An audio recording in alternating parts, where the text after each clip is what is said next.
Hey everybody, it's Jason Blaha here, and once again it's time for a press day, but a quick reminder for those of you who watch these videos, please remember to click like down below. It'd be greatly appreciated. Man, did we get a troll storm during the preview for this, of the main set. Like, these trolls just really freak out over the fact that I'm having to build my press back up and that it's not amazing. It's like, get over it, guys. I'll be pressing 225 plus again. It's going to happen. Quit being silly. You guys have seen me do it before. I've done a 225 press at least a dozen times on camera in the past. So it's going to happen again. I've just got to build it back up. So today's top set, based off of, I'm programming off of the 195 from last week. Okay, we did 165 for 5, and it was actually pretty challenging. And you know what? Yeah, it's not that impressive, especially compared to my other lifts. And that's okay. It doesn't have to be. We're building it back up. Pressing is getting its own day every week. I'm doing 531-ish, doing my version of 531. Not that I'm not familiar with the literature. It said I'm a coach who programs full-time as a job. It's my profession. It's what I do 7 days a week.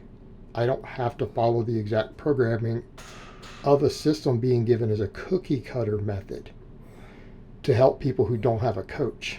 Okay?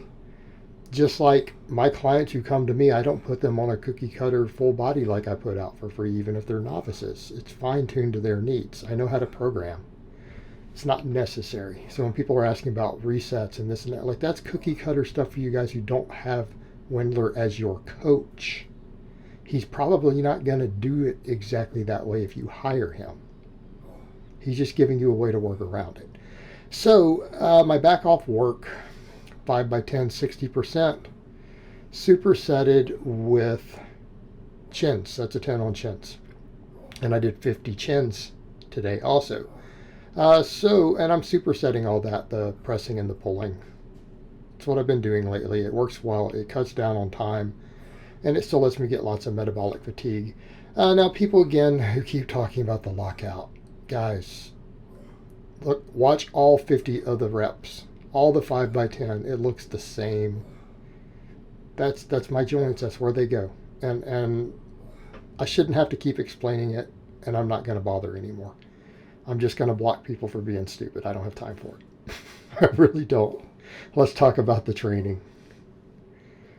So, and again, if you're going to give me advice, you better show that you have a PhD in physical therapy. I want to see evidence on your channel. Otherwise, don't give me advice on mobility, because I probably know more than you do. And you probably don't know that mobility work doesn't actually work, or else my lockout would have been fixed already over a year ago.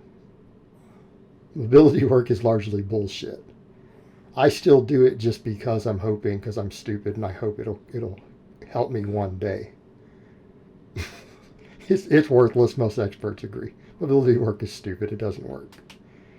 I'm living proof. Now, let's get over to back to the training. All right. So, again, a lot of volume. And some people are saying, hey, some of this stuff is a little light. You're running around 60%. Yeah, because I can do weighted chins for 10 also. But it's the accumulation of volume. We're still going heavy enough that we are getting some effective reps. They're not limit sets, but we are getting effective reps on the first set, and I'm accumulating fatigue. Yes, it is a higher volume approach, but what is it we're doing with the accessory work? I want a higher volume approach. I am trying to maximize hypertrophy. I already go heavy at the start of every workout. Okay, we go heavy right up front. Every one of these workouts starts with a heavy squat, bench, deadlift, or overhead press. I want everything else to be fatigue, metabolic fatigue, and I want to maximize hypertrophy. I'm not just trying to chase, hey, what's the fewest sets I can do to try to stimulate good growth. I am trying to get maximum hypertrophy. So I am pushing the limits. And in order to reach those volumes, you have to leave some reps in reserve on your early sets. You have to. You can't go to failure or one rep in reserve and get any quality work after the first set or two. And since most of these lifts I'm doing 5 sets, we are accumulating fatigue. But keep in mind, they're not really easy sets. Okay, because after I've done heavy work like that, even 60% for 10 is challenging. It's not limit sets. I probably could do about 3 more reps, maybe 4 on the first set, right?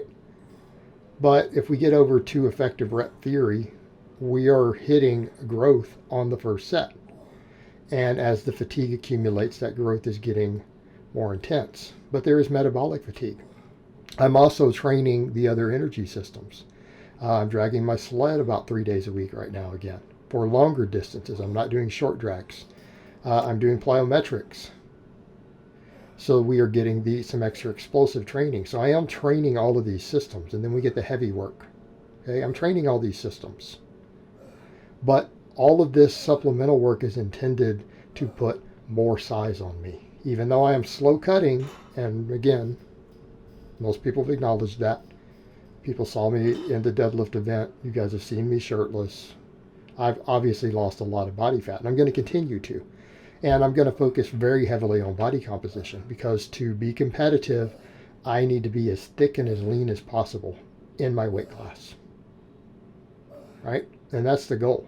And honestly, people can complain about, oh, my press isn't that great right now, but I have had a good press in the past. And rehabbed my shoulder impingement and everything. It'll come back up. But I don't care because it's not a competitive lift. So, I mean, people can try to argue about it all they want, but when you guys watch me hit 625 deadlifts, which if you plug the numbers in, my age and weight is elite. That is an elite deadlift. My goal is to get elite numbers on all of the big 3 by competitive standards. Okay? I like the press. It's fun to work into this system, and because I'm doing close grip benching, it will have carryover to my bench. But I want to be clear, like if you're going to judge the press as me as a strength athlete, then you've lost the plot, guys. It's not a competitive lift. And even the way strength lifting does it is not a strict press. They do all sorts of hip swing and stuff. So, whatever. And it's a tiny sport. So what did we do after that? Let's get over to what we did. Dumbbell chest presses. And notice I do these with my hands turned in. That gives me more triceps. So people are like, well, where's it? Well, my training is very tricep dominant right now. All right? We close grip bench, and then we close grip bench for volume on bench days. And then I do either dips or dumbbells like this. This is a ton of tricep work. My training is tricep dominant now. And so this is the other reason I'm looking at it saying I'm not even bothering with extra tricep work. It just seems to overtrain my triceps. They don't grow. Just going to stick with the pressing. We did technically 11 sets of pressing that all use the triceps very effectively. Shouldn't need anything else. Shouldn't need anything else. We're good. Right? We're good. Went with one-arm dumbbell rows. I love the incline rows. The problem is when I superset them like this, I'm not in a big gym where I could drop a different set of dumbbells by an incline bench. I have to change my bench around to get it in front of the camera, swap benches, roll the dumbbells. It's a lot of work between sets, and I would rather focus on the lifting. So I'm going with the one-arm dumbbell rows in between these. Just using the same weight, and they're challenging for 10s. So we're good, especially after having done the chins. So one-arm dumbbell rows. Again, upper back. A lot of upper back, and it actually builds the whole delt. If you guys go look at the data we have, some people might be like, well, where's the side delt work? What do you mean? My side delt's got plenty of hypertrophy from this. Better look at what muscles are used. Most rows work the side delts. Not my opinion. That's what the data shows. Overhead press, doesn't work the side delts amazingly well, but it does hit them. All right, so this is yoke training right here, these rows.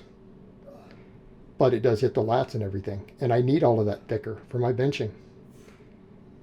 Because when I close grip bench, my lats help me slingshot out of the bottom. So yes, I need to keep thickening my back up. I know people who've seen my back now shirtless are like, your back is stupid. But it needs to get bigger. I need it to help push me out of the bottom of the bench, and then I need all this pressing and tricep strength to sort that. And if I need to tricep specialize further, I will change bars on my bench day. I will add chains to my closed grip benching again. I have at least 6 different specialty bars I can bench with, at least 3 of which increase tricep activation. Okay, I can rotate these things. Right now I'm doing the straight bar. I'm keeping it basic. I can add chains, I can add bands. But yeah, the triceps have to keep coming up, but my delts need it too, because look how weak my overhead press is again right now. It's all delts and triceps. So they are going to get a higher priority. They're going to get a very big priority. And again, I need them for my benching. So that's what we're doing. But the upper back and the lats need more work. And the upper back carries over to all of my big lifts. These rows increase all 4 of these lifts that we do as main lifts right now. All 4 of them. They're beneficial. So I need to be rowing. Sometimes you guys will see me do the upright rows instead. But this is a lot of work for back today. A lot of work. And then to make sure my biceps are growing, I came in and did 3 sets of strict curls to finish off. And this is all my biceps could take. This weight was extremely heavy for me after doing all that other pulling, especially the chins. But my chins and my pull-ups are limited by biceps right now, so I need to train them. Right? Again, making sure we're hitting optimal training volumes, not just good volumes. They'll grow off the chins. I need those volumes to be optimal. This extra 3 sets will matter. They'll matter. And I'm trying to use full range of motion. I'm trying to come up to my face. We're trying to lock the elbows at the bottom, start in the locked position. All right? So that, again, the bicep grows. And the bicep is also a cushion at the bottom of the bench. And it's a stabilizer. So, again, it'll increase my bench, which we need. But yeah, I stopped at 3 sets. A lot of people on this would say, why not 5? It just gets to be too much. This is all I can handle. I feel like I'm at that limit on the 3rd set usually, especially after having done chin-ups or pull-ups and stuff first. But again, the volumes here are very high considering I do this twice a week. Right? This is actually a ton of volume. We are pretty much approaching 20 real work sets. And that's a lot. That's if we don't count the rows as biceps at all. Okay. So, pretty happy with today's workout. I mean, I hit the target numbers of everything I planned on hitting exactly as I programmed it. And so, good productive workout. So, I hope it has been informative, and I will talk to you guys next time.